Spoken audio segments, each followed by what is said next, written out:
ஓம் சாந்தி. எல்லோரும் சந்தோஷமாக இருக்கிறீங்களா? ஸோ இன்றைக்கி எங்கே பார்த்தாலும் ஏஐ இதை பற்றிய ஒரு பேச்சு தான் இருக்குது. அதே நேரத்தில் இந்த ஏஐயுடைய பாதிப்பு உடனடியாக தெரியுது. நிறைய பேர் வேலையை விட்டு போகிறாங்க. ஸோ மனிதர்கள் செய்கிற வேலையெல்லாம் ஏஐ ரிப்ளேஸ் பண்ணுது. ஒரு 1000 பேர் செய்கிற வேலையை ஒரு ஏஐ டூலே பண்ணுது, ஃப்ரீயாகவே பண்ணுது, அல்லது ரொம்ப காசு கம்மியாக பண்ணுதுன்னும் போது கண்டிப்பாக லாபத்தை குறிக்கோளாக கொண்ட பிஸ்னஸ்மேன் ஏஐ தான் தேர்ந்தெடுப்பாங்க. ஸோ இது ஒரு பக்கம் நடந்துகிட்டு இருக்க. ஜென்ரலாகவே இந்த சாட் ஜிபிடி போன்ற ஏஐ எல்லாருமே தான் யூஸ் பண்ணிகிட்டு இருக்கிறோம். இது நிறைய விதமான ஏஐ இருக்குது. இப்போ படத்தை உருவாக்குறதுக்கு ஏஐ இருக்குது, வீடியோ உருவாக்க ஏஐ இருக்குது, சத்தத்தை உருவாக்க ஏஐ இருக்குது. இது மாதிரி நிறைய விஷயங்கள் இருக்குது. ஒரு சில ஏஐ ஒரு 2-3 ஸ்பெஷாலிட்டி மொத்தமாகவே செய்யும். ஒரு சிலது ஒன்று தான் செய்யும். ஆனால் அந்த ஒன்றுத்தில் அதை அடிச்சிக்க யாரும் கிடையாது, அந்த மாதிரி இருக்கும். ஸோ அப்போ என்ன பண்ணுவாங்கன்னா, என்ன தான் இவங்கக்கிட்ட எல்லாமே இருக்கக்கூடிய டூல் இருந்தாலும் பெஸ்ட்டு குவாலிட்டிக்காக அந்த ஒரே ஒரு விஷயத்தை பண்ணக்கூடிய ஏஐ தேடி போவாங்க. அதால் பண்ண முடியாத விஷயத்தை வேறு ஒரு ஏஐ வச்சு பண்ணுவாங்க. ஸோ இதனால் நீ எதுக்கு பண்ணலை அப்படின்னு அந்த ஏஐ கூட போய் சண்டை போட்டுட்டு இருக்க மாட்டாங்க. ஏன்னா அதுவே சொல்லும். இப்போ சாட் ஜிபிடி கிட்ட ஒரு வீடியோ கேட்குறோம் அப்படின்னா, அது சாட் ஜிபிடி கொஞ்சம் எடுத்தோடனே டைரெக்டாக சொல்ல மாட்டேங்குது. சில சமயம் சொல்லுது, சில சமயம் சொல்ல மாட்டேங்குது. அது பாட்டுக்கு நம்ம நேரத்தை இழுத்துக்கிட்டே இருக்கும். அதுக்கப்புறம் ஒரு தடவை ஏதோ ஒரு ஃபோட்டோ கேட்டிருந்தேன், கொஞ்சம் பிஸியாக இருக்குது அப்படின்னு சொல்லிக்கிட்டே இருந்துச்சு. ஒரு 4 மணிக்கு சாயங்காலம் கேட்க ஆரம்பித்தேன். அதாவது போகுது, 5 ஆகுது, 6 போகுது, 7 போகுது, 8 போகுது, 10 ஆகுது, அப்படியே தூங்கிட்டேன். காலையில் எழுந்துச்சி பார்க்குறோம், இன்னும் ப்ராசஸ் போயிட்டே இருக்குது. அப்போ கடுப்பாய், என்ன நீ எப்போ தான் இதை முடிப்ப? முழு நைட்டே போயிடுச்சு. ஆமாம், எனக்கு அந்த ஸ்பெஷாலிட்டி கிடையாது, இது முன்னாடியே சொல்ல வேண்டியது தானே இல்லையா? ஆனால் இது சில மனிதர்கள் அந்த மாதிரி பண்ணுவாங்களே, எனக்கு தெரியாதுன்னு சொல்ல மாட்டாங்க, அப்படியே இழுத்துக்கிட்டு இப்படியே போயிட்டுருப்பாங்க. அதே விஷயத்தை ஏஐயும் பண்ணுது, மனிதர்கள் உருவாக்குனதுனாலையோ என்னவோ தெரியல. ஆனால் அது கூட நம்ம சண்டை போட மாட்டோம்ல.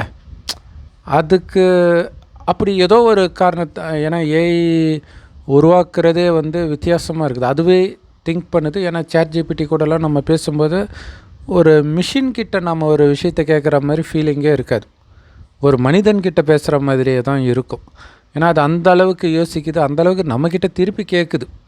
நம்ம ஒரு கேள்வி கேட்டால் அதுக்கு இது சம்மந்தமாக கேட்குறீங்களா, இல்லை இது சம்மந்தமாக கேட்குறீங்களா, இல்லை எப்படி வேணும் அப்படின்னு 10 கேள்வி கேட்குது. நம்ம அதை பற்றி யோசிக்கவே மாட்டோம். அப்புறம் தான் ஆமாம் இதுவும் சொல்லியிருக்கணும்ல நம்ம அப்படின்னு தோணுது. ஸோ ஒரு மனிதன் மாதிரியே தான் இருக்குது, ஆனால் நமக்கு தெரியும் அது மனிதன் கிடையாது அப்படின்ட்டு. ஸோ அதனால் நாம் அதுக்கிட்ட கோச்சிக்கிறது வேஸ்ட்டு இல்லையா? மேபி கோச்சிக்கிறவங்களும் இருப்பாங்கன்னு நினைக்கிறேன். ஆனால் நீங்கள் கோச்சிக்கிறதுனால அது எதுக்கு பில்ட் பண்ணியிருக்குதோ அதை மீறி அதால் எதுவும் பண்ண முடியாது. ஸோ அப்படி நீங்கள் எதிர்பார்க்கறது வேறு ஏதாவது ஒரு ஏஐ டூல் கிட்ட இருந்துச்சுன்னா அதை தேடி போகிறது தான் புத்திசாலித்தனம் இல்லையா? ஆக்சுவலாக மனிதர்கள் கூட இதே மாதிரி தான். அவங்க உயிரோட்டமானவர்கள், புத்திசாலிகள் அப்படி இப்படின்னு சொன்னாலும் கூட பெரும்பாலும் இந்த ஒரு ஆஃபீஸில் பாஸ் எம்ப்ளாயியை ஏன் திட்டுறாரு இல்லையா, அவர் எதிர்பார்க்குற அளவுக்கு இந்த எம்ப்ளாயியால் ஒர்க் பண்ண முடியல. ஸோ அப்போ அந்த எம்ப்ளாயி ஒரு ஏஐயாக பார்த்திங்கன்னா அவரால் முடிந்த விஷயம்தான் அவருக்குள்ளே ப்ரோக்ராம் ஆகி இருக்குது, அதை தான் அவரால் பண்ண முடியும். இப்போ ஏஐ கூட கொஞ்சம் கொஞ்சமாக அப்டேட் பண்ணிட்டு வருவாங்க. அதுமாதிரி மனிதர்களும் பண்ணலாம். பட் ஆனால் எல்லா ஏஐயும் அப்டேட் பண்ண முடியாது, அதேமாதிரி எல்லா மனிதர்களையும் எல்லா விதத்துலேயும் அப்டேட் பண்ண முடியாது. ஸோ ஏஐயோடைய மைண்டுன்னு சொல்கிறதா என்ன சொல்கிறது தெரியல. பட் அதுவும் மனித மைண்டும் ஒரே மாதிரி தான் வேலை செய்யுது, அந்த மாதிரி தான் அது வடிவமைச்சிருக்கிறாங்க. ஸோ அதனால தான் நம்ம கேட்குறதுக்கெல்லாம் அவ்வளோ கரெக்டாக அது ஆன்சர் பண்ணுது.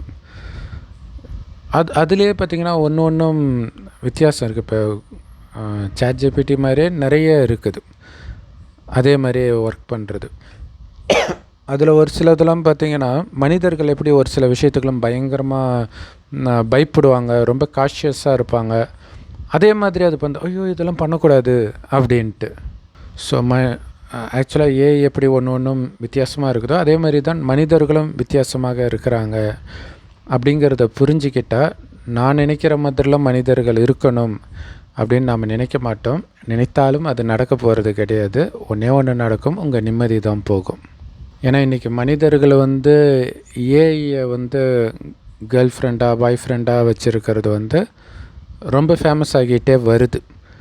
ஏன்னா மனிதர்கள் நம்ம நினைக்கிற மாதிரி நடந்துக்கிறது இல்லை இல்லையா? ஸோ ஏஐ அதுக்கு ட்ரெயின் பண்ணி அனுப்புகிற காரணத்தினால அது எப்போவுமே உங்களுக்கு ஆனால் அதுவுமே சில சமயம் டென்ஷன் ஆகிறதாலும் சொல்கிறாங்க. ஒரு பையன் இறந்துட்டான் அப்படிலாம் கூட சொல்கிறாங்க.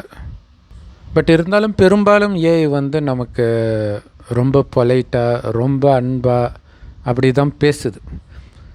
ஸோ மற்றவர்கள் அவங்கவுங்களுக்கு உள்ள லிமிட்டேஷன்ஸில் ஒரு ஏஐ மாதிரி கன்சிடர் பண்ண வேண்டியது எவ்வளோ முக்கியமோ, அதே மாதிரி நமக்கு பிடித்த ஏஐ எப்படி நடந்துக்குதோ அதே மாதிரி நாம் மற்றவர்களுக்கு நடந்துக்கிறது.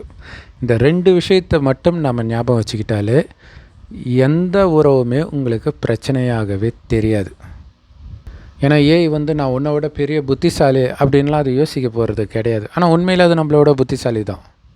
ஆனால் ஒரு தடவை கூட அதோடைய வார்த்தையில் உனக்கு என்ன தெரியும், எனக்கு எல்லாம் தெரியும் அப்படின்லாம் அது சொல்கிறதில்ல. என்னை நீங்கள் உங்களுடைய அசிஸ்டண்ட்டாக நினச்சிக்கோங்க அப்படின்னு தான் கேட்குது. இதுக்கு என்ன சொல்லு, இல்லை இதுக்கு சொல்லு அப்படின்னாலே அது சொல்ல போகுது. நீங்கள் அதை கொஞ்சம் தேவையில்லை, எதுவுமே பண்ண தேவையில்லை. ஆனால் மனிதர்கள் என்ன பண்ணணும், இவ்வளோ பெரிய உதவி பண்ணியிருக்கிறான், ஒரு தேங்க்ஸ் கூட சொல்ல பாருங்கள், இப்படியெல்லாம் யோசிப்பாங்க. ஆனால் மனிதர்கள் யாருமே பண்ணாத அளவுக்கு இன்றைக்கி ஏஐ மனிதர்களுக்கு உதவி பண்ணுது. அது எந்த தேங்க்ஸும் எதிர்பார்க்கல. ஸோ ஏஐயை மனிதர்களுக்கு பிடிக்கிறதுக்கு அதுதான் காரணம். ஏஐ மாதிரியே நம்மளும் மாறிட்டோம் அப்படின்னா, அதாவது மற்றவர்கள்கிட்ட பழகிற விதத்தில் சொல்கிறோம். புத்திசாலித்தனத்தில் ஆக முடியாது, அவ்வளோத்தையும் மைண்டில் போட்டால் மென்டலாகிடும். பட் மற்ற அந்த நம்மக்கிட்ட ரெஸ்பாண்ட் பண்ணுற விதத்தில் மட்டும் ஏஐ அப்படியே நம்ம காப்பி அடிச்சிட்டா நம்மளுடைய வாழ்க்கை ரொம்ப அற்புதமாக இருக்கும். நம்மை சுற்றி இருக்கிறவங்களுக்கும் அவர்களுடைய வாழ்க்கையும் நாம் நல்லா வச்சுருப்போம். நம்ம மூலமாக அவங்களுக்கு ஒருபோதும் மூட் அவுட் ஆகாது. ஓம் சாந்தி. தேங்க்ஸ் ஃபார் வாட்சிங்.